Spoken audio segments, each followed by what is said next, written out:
Hi, my name is Jim Coughenour, and I write for Bright Side of the Sun, the Phoenix Suns SB Nation site. And I'm honored to participate in this year's league-wide NBA preview series. I'll start with the landscape out west. Although there have been some significant changes, most of the hierarchy has remained pretty much intact. And then I think this season we're going to see the New Orleans Hornets, the Kings, the Rockets, and the Trailblazers at the bottom of the conference, which leaves some room in the middle there for the other five teams in spaces 7 through 11. And I think that's where the Phoenix Suns are going to end up this year, lying in that group. Now, that consists of the Golden State Warriors, the Minnesota Timberwolves, the Dallas Mavericks, and the Utah Jazz. And I kind of lean towards thinking that Utah and Dallas are still going to be at the front of that group. Minnesota is already struggling through some early season injury troubles. Golden State, I'm not sure how the dynamic is going to work out with Curry and Bogut there. But I think the Suns will probably end up towards the bottom of that pack. And I'm going to go with 10th place for the Suns this season and a record of 39-43. I think the Suns' MVP this year is going to be Goran Dragic. That is the Suns' key off-season acquisition, and he fills the void at point guard that was left when the Suns decided to part ways and break ties with Steve Nash. If the Suns can get the 18 points and 8 assists that Dragic averaged for the second half of last season in a starting role with the Houston Rockets, I think the fans here will be ecstatic. The X factor for the Phoenix Suns this season is going to be another offseason acquisition, Michael Beasley.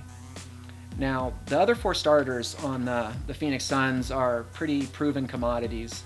Marcin Gortat at center, Luis Scola at power forward, Jared Dudley's going to start at shooting guard, and of course Goran Dragic at the point. But Beasley's kind of the question mark of that group. But if he can end up being an asset for this team instead of a liability, I think the Suns might have a chance to move closer to the top of that 7 to 11 group instead of where I've got them slated in. Another player to keep an eye on this year is going to be second-year power forward Markieff Morris. Morris has impressed this summer and into the preseason, but he needs to learn to temper his enthusiasm and focus some of the aggression that he's shown, because while he can use that to his advantage, he's also forced up some bad shots, committed some silly fouls, and things like that have been a detriment. So he needs to learn to play with that emotion, but not let that emotion play with him.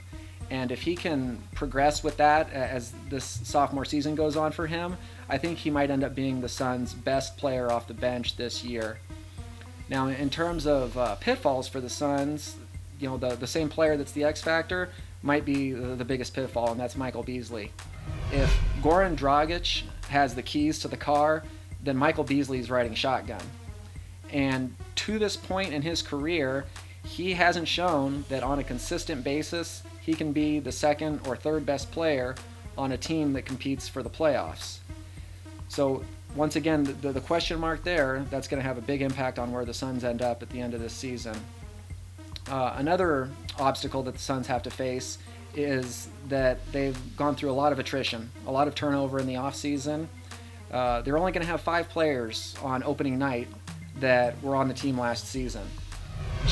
Coach Gentry has been known as somewhat of a slow starter. It takes him a little bit to get his rotations fine-tuned, and that might be exacerbated by the tumult. And if they get off to a slow start due to those factors, then they're going to have a hard time catching up. The Suns have repeated that they're going to get back to fast break basketball, that they're going to push the tempo, push the pace. It had actually kind of slowed down a little bit the last couple seasons, and they want to get back to fast and freewheeling. Now, to do that, they're going to need to play defense and rebound the basketball. Playing solid defense, creating turnovers, steals, and securing the rebounds, that's what gets you started out on the break. So those are a couple more areas of concern to watch, is the defensive and rebounding, because they're going to need those factors to be strong. Now, if we look at the league in terms of the predictions there, it seems that there's a pretty narrow pantheon at the top of the NBA.